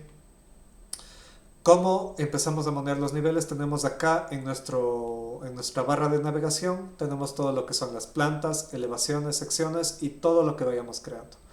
Dentro lo que nos va a interesar es esta parte de las plantas. Si hacemos clic derecho sobre cualquiera de ellas, vamos a ver que tenemos acá los settings o las configuraciones de las plantas, de los niveles. Y les debe aparecer un cuadro como esto de aquí. Entonces en este cuadro, ¿qué vamos a hacer? Primero podemos definir el nombre de cada nivel. Aquí por ejemplo, bueno, yo tengo en inglés, pero le puedo decir que esto va a ser la planta baja. Después que pueda tener primera planta alta. Y finalmente yo puedo tener quizá una planta de cubiertas. Ahora, acá vamos a ver que tenemos dos parámetros. Uno que dice elevación y otro que dice altura.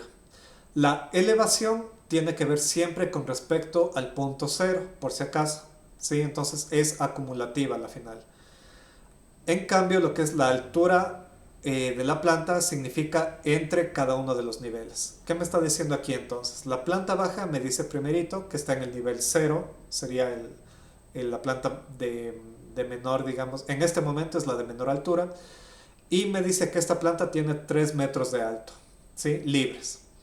Ahora, como esta tiene 3 metros, automáticamente la siguiente planta, como ven, se fijó a 3 metros de elevación. ¿Con respecto a qué? Al nivel 0. Y de igual forma nos dice que tiene 3 metros acá. Como aquí se van acumulando, la siguiente planta por obligación debe estar a 6 metros. Si yo cambio, por ejemplo, aquí el valor y digo, no, mi primera planta va a ser una planta libre, va a ser algo comercial y necesito 5 metros.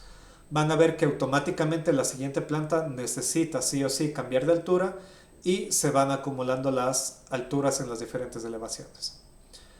Ahora, en este caso, como vamos a hacer una casa pequeña, usualmente, ¿cuáles son las medidas medias estándar, digámoslo así? De altura libre, lo más recomendable suele ser unos 2,40 metros, por ejemplo. De ahí vamos a tener un entrepiso muchas veces que puede tener unos 30 centímetros. Y finalmente, vamos a tener también puede estar incluido el espesor de la losa, que no sé, me invento, van a ser 15 centímetros, con lo cual tendríamos 2,40 más 30, 2,70 más 15, 2,85. Si quieren le redondean, si no, yo voy a marcar en este caso 2,85 exactos. Y con eso ya tenemos definido las plantas. ¿Qué pasa si es que yo necesito una nueva planta? Simplemente tenemos acá insertar una por encima de este nivel, insertar un nivel por debajo de ese nivel, o incluso podemos borrar los niveles si es que no los necesitamos. ¿Qué más pudiera yo crear ahorita para una casa sencilla? Puedo situarme en planta baja, decirle que voy a insertar un nivel por debajo y a este le voy a decir, por ejemplo, que sea mi planta de cimentación. Ahora, este nivel más o menos podríamos tomar un nivel referencial. Yo le puedo decir que esto en cambio esté a un nivel de menos 1,50 metros. que va a ser el replanteo ese nivel de las zapatas, por ejemplo. Le damos OK y con eso ya estarían configurados todos nuestros niveles. ¿Alguna consulta hasta aquí tal vez sobre los niveles? ¿Algo que no les quede claro? Bien sea del proceso, del concepto, de cualquier cosa. Yo tengo una duda. Sí. Digamos que estamos haciendo un conjunto de casas y digamos que hay una principal. ¿Cómo manejaríamos los niveles de la mejor manera? Si es que digamos que la planta baja de la casa principal es un poco más alto que el resto. Ya, perfecto. Verás, ahí hay muchísimas opciones y depende de cómo esté concebido el proyecto. Te voy a dar las alternativas que este rato se me ocurren. A ver, de lo que te entiendo, y es algo que pasa muchísimo acá, por ejemplo, en un conjunto existen muchos predios, digamos lo que son algo así. Disculparán un poquito los dibujos chuecos, pero a la final uno empieza por ahí haciendo quizá la primera casa por aquí, después la segunda casa, pese a que es el mismo diseño, se desfasa por acá, etcétera, etcétera. Entonces, obviamente aquí vamos a tener esta correspondencia de niveles un poquito compleja, porque a lo mejor la variación, digamos, entre cada uno de estos niveles puede llegar a ser 1 metro, pueden ser centímetros, pueden ser diferentes cosas. Las opciones que yo te diría aquí es, si es que el conjunto, por ejemplo, va a ser, ¿cómo se dice esto? Va a ser de casas replicadas exactamente iguales. Lo que puedes generar es que la primera casa tuya sea la única casa modelable, digámoslo así. Es decir, esta va a tener su nivel 0 aquí en su planta baja y ya todo el resto de niveles, bueno, si es que es de 2 pisos, por ejemplo, tendrá aquí el otro nivel y acá la cubierta y tal vez por ahí la cimentación. Si es que todo el resto de casas son exactamente el mismo modelo, el mismo esquema general, lo que puedes hacer es tomar esta casa tipo, exportarla como un módulo, que es una parte de lo que vimos en el video introductorio. Y este módulo tú simplemente lo vas colocando como si fuera un objeto acá, luego acá y a los diferentes niveles. Y ahí ya no importa mucho esa correlación que tiene con las plantas originales porque lo único que importa es el módulo original. Ahora, si es que el conjunto se concibe como casas diferentes, digámoslo así, cada casa puede ser distinta o tienen 3, 4, 10 tipos de casas diferentes, igual, la recomendación es casi que la misma, pero ¿cuál es la variación? Que tú vas a tener un tipo 1 por un lado, después un tipo 2 en otro archivo diferente, después un tipo 3 igual en otro archivo diferente, y cada uno de estos va a tener su nivel 0, su menos 1,5 de cimentación, su más 3 de segunda planta y su más 6 de cubierta. Lo mismo para el tipo 2, para el tipo 1 y para el tipo N que tú tengas. Y lo que se hace después es generar un archivo federado en donde empiezas a traer a todos estos modelos, a todos estos módulos y los empiezas a poner en la ubicación real del proyecto. Eso es realmente la forma más adecuada de generar esto, incluso por temas de peso, para que no tengas demasiados elementos en un mismo archivo porque ya se vuelve un poquito inmanejable a veces. El tema de trabajar con la parte de módulos te libera peso primerito, te permite generar estas variaciones en altura sin afectar los niveles de las casas y te permite tener un trabajo un poquito más limpio en lo que es el diseño como tal. Eso es usualmente lo que se suele hacer. No sé si con eso tal vez se contesta un poco tu pregunta o ibas tal vez por otro lado en este caso. No, sí, justo por eso. No se me había ocurrido usar los módulos. Sí, se había usado justo para replicar así casas tipo, pero nunca se me había ocurrido que los niveles se podrían salvar de esa forma. Ya, chévere, entonces. Esto es un ejercicio muy práctico y sobre todo aquí en cambio la dificultad, bueno, no dificultad, pero el trabajito extra que les suele tomar es justamente hacer eso, el modelo federado, porque obviamente ahí sí ya deben trabajar el tema de emplazamiento, quizá el tema topográfico, el tema natural, a veces incluso paisajístico, etcétera. Entonces, ese trabajito de estar combinando en el modelo federado es el único extra que toca hacer por ahí. Pero de ahí, esta es la forma más manejable realmente de generar esos proyectos. ¿Ya? ¿Alguna otra pregunta tal vez sobre los niveles en este momento?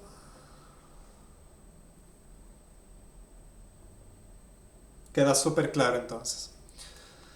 Bien, déjeme ver la hora. Ok, yo creo que tenemos, como es viernes, entiendo que a lo mejor están todos cansados. Vamos a ver unos 15 minutitos más de clase, 15-20 minutos más y con eso yo creo que podemos terminar. Y ahorita yo creo que se termina de intro ya la parte un poquito más tediosa. Em, si nos referimos otra vez un ratito a la guía UBIM, por ejemplo, bueno, aquí vienen los niveles del modelo, que es lo que ya hemos hablado. Como digo, esto por favor leeránse un poquito más a detalle, cada uno en sus tiempitos libres. Siempre es bueno tener bien claro cómo es el panorama general de un buen modelo. Yo les voy diciendo sobre todo las partes más fundamentales, ¿de acuerdo? Y aquí empezamos en el 3.2.4 ya con lo que son elementos, ahora sí, de modelación y empezamos con elementos estructurales. Por ejemplo, aquí nos dicen que, bueno, la definición de estos elementos depende del encargado, que a veces puede ser un arquitecto, un calculista o a lo que se le llama a veces el BIM manager, el coordinador, lo que sea, pero una persona siempre tiene que tener bien en claro qué elementos nomás va a ir integrando en el modelo. Si no es posible, dice definir los elementos estructurales definitivos, que es algo que muchas veces pasa obviamente al inicio de un proyecto, porque estamos recién arrancando, partimos desde una parte muy conceptual. Nos dice que deben estar definidos de forma que puedan identificarse por lo menos ciertos parámetros. En este caso nos dice que por lo menos sean la función y si es que es interno o externo, que son propiedades que las vamos a ir viendo de a poquito, pero estos son como que los mínimos que debería contar un modelo en sus propiedades, un modelo estructural. Ahora sí, ¿qué recomendaciones nos dan un poquito sobre estos elementos? Dice que no es necesario modelar las diferentes capas, a veces sí, a veces no, eso ya depende del nivel de detalle al que quieran llegar con su modelo. Nos dicen también que el modelo detallado de estos componentes usualmente se los hace en el modelo estructural, porque sobre todo cuando están trabajando en proyectos grandes pasa lo que les dije del proyecto multidisciplinario. Entonces tienen al ingeniero trabajando su modelo, al arquitecto trabajando su modelo, al interiorista, al de redes potables, al de eléctricos. Entonces se vuelve un poquito difícil de definir qué elemento le corresponde a cada uno. Por eso aquí nos dice que es recomendado que estos elementos estructurales vengan del modelo estructural, porque a veces pasa que el arquitectónico también contiene los modelos estructurales.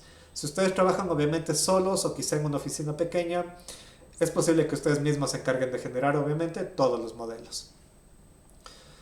Nos dice que lo que son suelos flotantes, por ejemplo, capas de nivelación, bla, bla, bla, que esto, si es necesario, sea una estructura independiente, y eso lo vamos a ver cuando estemos ya tocando la parte de acabado sobre todo.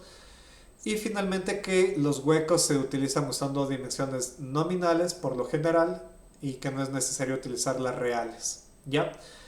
Se puede llegar a ese nivel otra vez, esto es recomendación, ¿no? Se puede llegar a un nivel de detalle muy alto, pero con esto puede que baste para lo que es un modelo estructural. Ahora sí, con eso en mente también quiero que empecemos a revisar ya la primera herramienta, y en este caso la primera que vamos a ver es la columna. Perdón, vamos a ver las paredes. Estas son paredes o muros. Voy a buscarle aquí un ratito la palabra muro y... A ver, trabajo... No, esto no nos interesa. Planificaciones no. Diseño, modelo especial. A ver, modelo BIM espacial. Quiero entrar ya al modelo como tal, al diseño del muro. Ya, aquí estamos.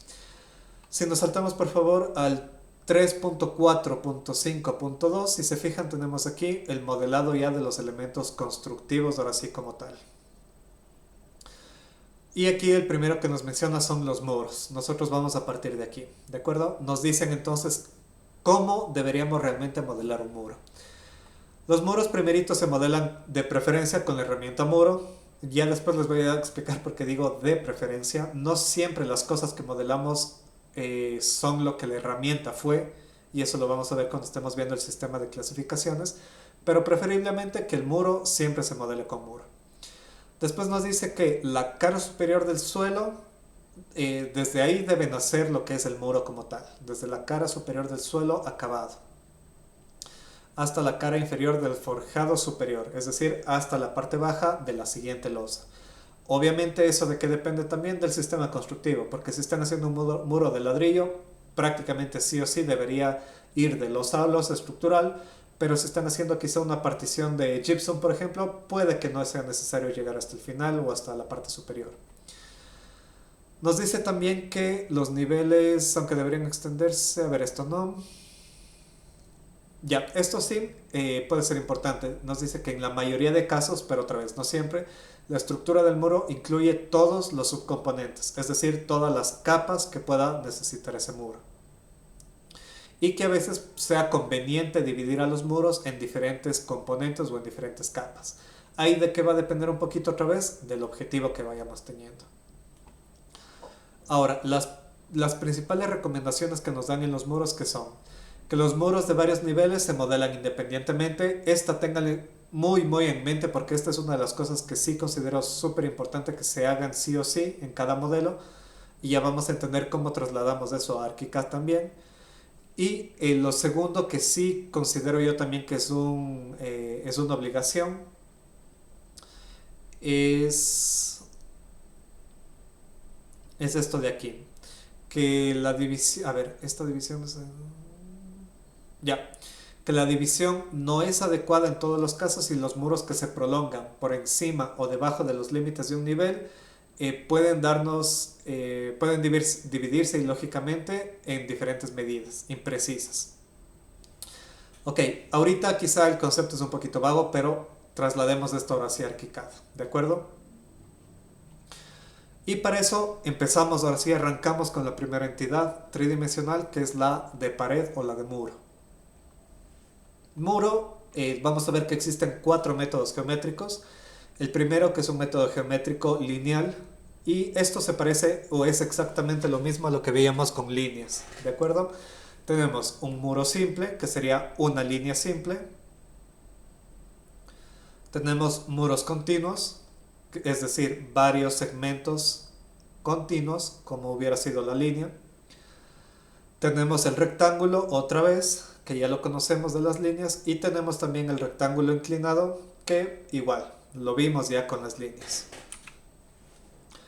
Ahora bien, ¿qué es lo interesante acerca de los muros ahorita? Si se fijan o si se acercan, estamos nosotros trabajando con lo que es un muro compuesto. Ya vamos a ver que existen 3 tipologías usualmente de estos elementos. Pero ahorita concentrémonos de lleno en lo que es el trazado, ¿sí? Voy a volver a seleccionar la herramienta muro y voy a elegir ahora la segunda, que son circunferencias, y otra vez repito, esto es exactamente lo mismo del 2D, por eso no me voy a parar mucho aquí. Tenemos punto centro y radio, y otra vez que hacemos, definimos el arco. Tenemos mediante 2 cuerdas, otra vez, como teníamos en círculo. Y finalmente aquí tenemos lo que serían 3 puntos, que en mi opinión es prácticamente lo mismo, porque al final se generan 2 cuerdas. ¿De acuerdo?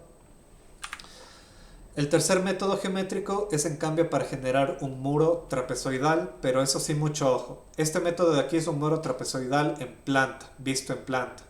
¿A qué me refiero? Que esto vamos a ver que podemos nosotros modificar lo que es el arranque y lo que es la finalización para tener esto de aquí. Es decir, que el arranque puede ser mayor o menor que el espesor de finalización. Entonces esto, como digo, es un trapezoidal visto en planta, porque también vamos a ver que podemos hacer un trapezoidal pero en elevación o sección. Ahora bien, vamos a ver que existe un último método geométrico que muy posiblemente todos tengan bloqueado ahorita, y eso es por la tipología de muro que estamos usando. Como les dije, si se fijan ahorita, el muro que acabamos de crear tiene diferentes capas ya por defecto. Si es que vamos a las propiedades del muro, control T, vamos a ver aquí arriba que existen de igual forma 3 tipologías de muro. En este caso tenemos la primera tipología, que lo vamos a empezar a llamar un muro simple. La segunda tipología, que lo vamos a empezar a llamar como un muro compuesto. Y finalmente la tercera tipología la vamos a llamar como un muro complejo. Vamos a ver que las mismas tipologías, casi las mismas, existen para lo que son losas, lo que son columnas, vigas y por ahí creo que también cubiertas, si no me equivoco. De estructuras complejas. son muy similares. ¿En qué varía cada uno? Vamos viendo un poquito y yo creo que podemos empezar a ver en planta también. Voy a seleccionar una pared, voy a irme a las propiedades y le voy a decir que sea una pared simple de momento. Si le doy OK, ¿qué va a pasar? Vemos ya que se ha eliminado el resto de capas y nos quedamos únicamente con un solo material básicamente. Entonces, ese es el concepto ahorita del muro simple, ¿no? Que está conformado por un solo material de construcción.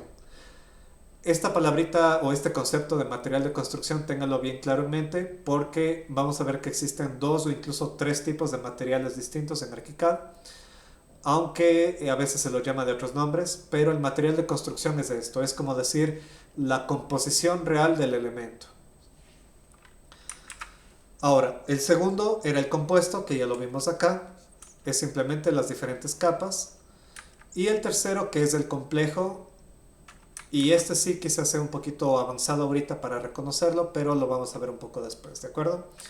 Ahora, les decía, ¿por qué tenemos bloqueado ahorita el método geométrico, el cuarto método geométrico? Es porque este únicamente funciona con el muro simple, ¿de acuerdo? ¿Eso qué significa? Que si yo elijo la herramienta muro ahorita, tengo que irme previamente a las propiedades antes de crearlo y decirle que quiero un muro simple. Le voy a dar OK y vamos a ver que ahora sí se nos activa la última opción de creación de muro.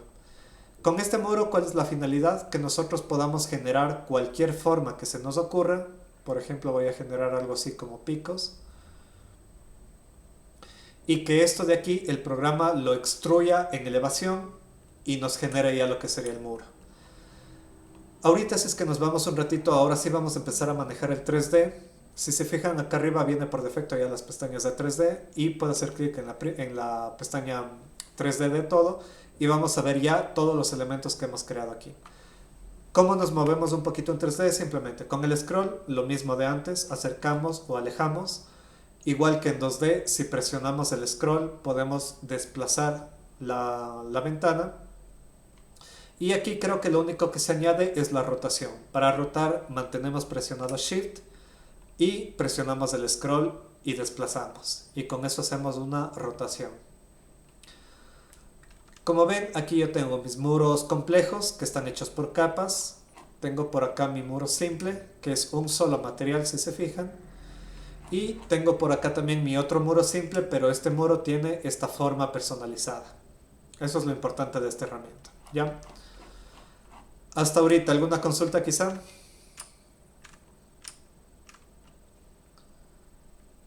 Perfecto. Volvamos un ratito a la planta entonces y vamos a empezar a ver las propiedades de estos muros. Primero hay un siguiente concepto que deben manejar súper bien en ArchiCAD, es el tema a través de ¿qué? De los niveles, lo que acabamos de configurar hace unos momentos. Los niveles, vamos a ver que en el menú de las paredes están compuestos por este esquema de acá y nos dice que tenemos una planta de referencia o una planta de...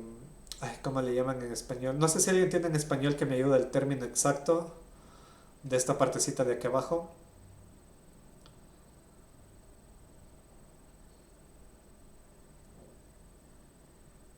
¿O todos están trabajando? Piso de origen. Ya, perfecto, el piso de origen, muchas gracias. Sí, entonces, esta parte del piso de origen, ¿qué significa? Este piso de origen téngale muy en cuenta porque es el nivel o el piso en el que está relacionado o está anclado nuestro elemento. Cualquier elemento que ustedes tracen en 3D, cualquier entidad BIM que ustedes tracen en su modelo, siempre, siempre, siempre va a tener un piso de origen. Sí, que sería el de aquí abajo. En mi caso, que me está diciendo que mi piso de origen es el nivel de planta de cimentación. Lo segundo que tenemos es un desplazamiento. Con esto, ¿qué va a pasar? Si yo, por ejemplo, le doy 1 metro ahorita, sí, como ya configuramos en metros, ahorita es 1 metro, y le doy OK, si es que regreso al 3D, ¿qué voy a ver? Que esa pared en específico se ha desplazado o se ha desfasado del piso de origen 1 metro en elevación. Si es que selecciono esta pared y vuelvo acá a las propiedades, igual, si es que vuelvo a dejar esto en 0, la parte baja o el nivel de referencia de este elemento regresa a su posición de origen.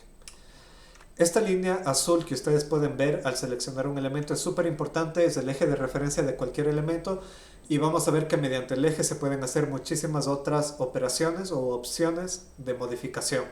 Entonces, tengan en mente este eje azul de cualquier elemento, ¿de acuerdo? Bien, continuando aquí el tema de los niveles, tenemos entonces el piso de origen, el desfase con el piso de origen. Tenemos la casilla intermedia que nos está diciendo la altura total actual del elemento. En este caso tengo 1,5. ¿Y por qué está bloqueada? Porque ahorita la altura total va a estar predefinida por el piso de origen y el piso de superior. En este caso me dice que el piso superior es la planta baja. ¿Por qué? Porque estoy partiendo desde la planta de cimentación. Me dice que estoy subiendo de la planta de nivelación, de cimentación a 0 de separación de ella hasta la planta baja con 0 de separación a ella. No sé si queda claro este concepto de los niveles en todo caso. Lo mismo, si es que yo le diera aquí 1 metro arriba, ¿qué significa? Que desde esta planta baja la pared va a subir 1 metro de altura. Y otra vez, es que me voy al 3D, que voy a ver que la pared sube 1 metro por encima del nivel que yo relacioné. Si es que yo quisiera que termine antes del nivel, más bien que tendría que hacer, decirle que esto termine, por ejemplo, a menos 0,5 metros, que serían a menos 50 centímetros. Y con eso ya tengo este desfase. Finalmente, ¿qué pasa si yo por A o B situación no quiero ligarlo, digamos, de una planta superior y quiero más bien trabajar con la altura final, la altura total del muro? Aquí van a ver que ustedes primero pueden ligarlo a cualquier planta superior del nivel que hayan tenido como origen, o también tienen la opción de dejarle sin vínculo, no ligada, y ahora sí van a ver que tienen activa la casilla de altura total, con lo cual yo le puedo decir por obvia situación, esta pared sí o sí va a medir 2 metros. ¿De acuerdo?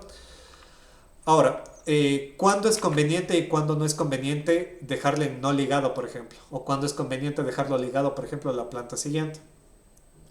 Sobre todo cuando son paredes divisorias, paredes estructurales del proyecto como tal, mi recomendación es siempre déjenle ligado a una planta. Si es que es, por ejemplo, más bien cosas como una jardinera, por ejemplo. Una jardinera, ¿cómo estaría constituido? Y voy a hacerle aquí mismo el ejercicio, verán. Voy a seleccionar una pared, voy a hacer aquí una especie de L para decir que esta va a ser mi jardinera. Ay, perdón, estaba usando la herramienta equivocada. Vuelvo a tomar con segmentos.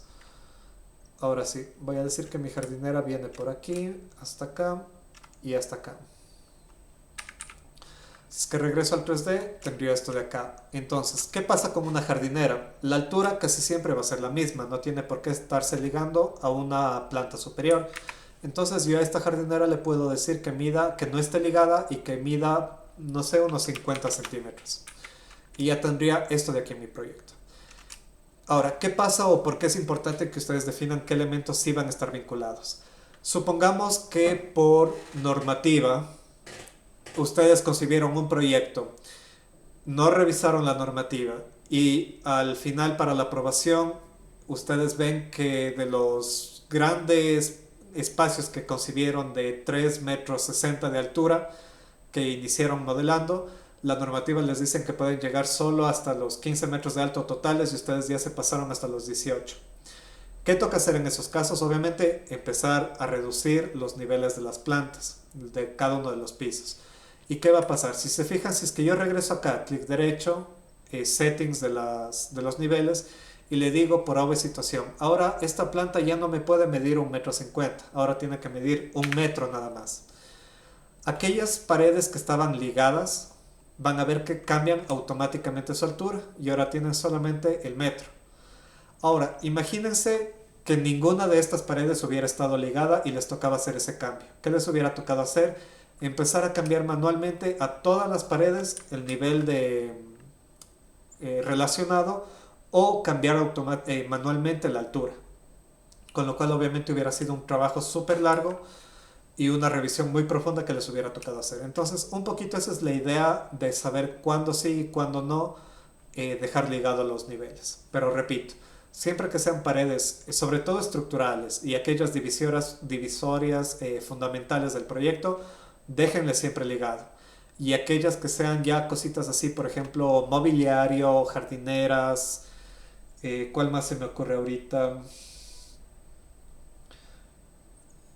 creo que esos son los principales que se me ocurren en este momento. Pero a esos sí lo podrían dejar con una altura específica sin ligar la planta superior.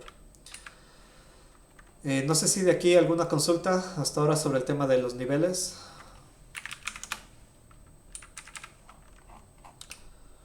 Ahora bien, ¿sí? ¿Alguien? Solo iba a decir que claro. Ah, ya, disculpas. Ok, ahora, para ir más o menos ya terminando, sí, ya nos pasamos un poquito de lo que me hubiera gustado. Para ir terminando esta primera parte, nada más, volvamos a tomar las referencias que nos decía la Building Smart, las recomendaciones, y una de esas es justamente en altura. Lo más conveniente que nos decía, o lo más importante que les decía, que estaba ahí en la guía UBeam, es que si nosotros, por ejemplo, en el proyecto tenemos una pared que va desde bueno, en este caso desde la planta de cimentación hasta la planta de cubiertas, muchas personas lo que saben hacer es esto, dejar como planta de referencia, como piso de origen a a la más baja y de ahí la ligan hasta la última planta. Con lo cual, ¿qué va a pasar? Vamos a tener esta gran pared de aquí. Una recomendación muy práctica que yo les hago es sigan la recomendación. ¿Y la recomendación cuál es? Si es que van a tener la misma pared en varios niveles, más bien copien la pared o crean una nueva pared, no hay ningún problema, y la van llevando a los distintos niveles. Por ejemplo, esta vendría acá, voy al siguiente nivel, esta vendría acá. Esto ya les voy a mostrar después cómo se realiza fácilmente, pero la idea es tener esto. Como ven, esto en teoría se ve como una sola pared en el proyecto, pero a la final en el modelo BIM esto sí o sí tiene que ser así 3 segmentos distintos de pared.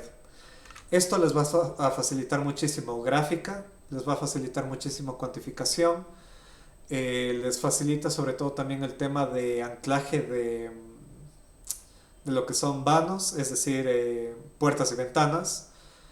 Bueno, a la final les facilita muchísimas cosas. Entonces, esto sí procuren mantener muy en mente, sobre todo cuando tengan paredes que se elevan en todo lo alto, sobre todo en edificios, por ejemplo. Una pared tranquilamente puede abarcar 10, 20, 50 pisos, pero esta sería la forma más apropiada de modelarlo. ¿De acuerdo? Yo creo que hasta aquí lo vamos a dejar por el día de hoy. Mañana continuemos con paredes. No sé si antes de ya cerrar la clase, ¿alguien tiene algún comentario, alguna duda que le haya quedado hasta ahorita sobre lo que pudimos ver?